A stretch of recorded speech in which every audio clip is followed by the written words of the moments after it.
శాసనసభ సమావేశాల సందర్భంగా ముఖ్యమంత్రి రేవంత్ రెడ్డి మహిళా శాసనసభ్యుల పట్ల వ్యవహరించిన తీరుకు నిరసనగా రాష్ట్ర వ్యాప్తంగా బీఆర్ఎస్ శ్రేణులు ఆందోళనకు చేపట్టారు. చిలుకనగర్ డివిజన్ కార్పొరేటర్ బండాల గీతా ప్రవీణ్ ముద్రాజు ఆధ్వర్యంలో సీఎం రేవంత్ రెడ్డి దిష్టిబొమ్మను దహనం చేశారు. రాష్ట్రంలో మహిళలకు గౌరవం లేకుండా పోయిందన్నారు. మహిళా శాసనసభ్యులకు వెంటనే బహిరంగ క్షమాపణలు చెప్పాలని, లేని పక్షంలో ఆందోళనలు కొనసాగిస్తామని వారు హెచ్చరించారు.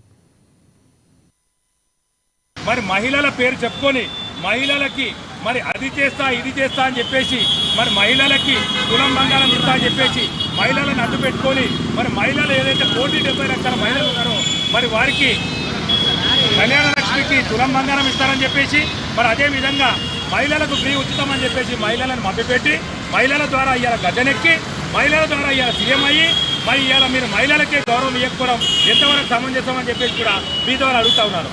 నేను ఒకటి కోరేది, ఇప్పటి వరకు ఇందిరమ్మ రాజ్యం తెస్తా అని చెప్పేసి ప్రగల్భాలు వలికిన ఏదైతే రేవంత్ రెడ్డి గారు ఉన్నారో మరి ఇందిరమ్మ రాజ్యం అంటే ఇదేనా? మరి ఇందిరమ్మ రాజ్యం అంటే మహిళలను అవమానించడమా? మరి ఇందిరమ్మ రాజ్యం అంటే మహిళలను టార్గెట్ చేయడమా? ఇక్కడ మునిగి అక్కడ తేలింది మా అక్క అని చెప్పేసి మరి సబితా ఇంద్రారెడ్డి గారిని వారు మాట్లాడుతూ ఉన్నారు. పెట్టి ఒక బస్సు ఈ అమ్మ బస్సులో పిల్లలు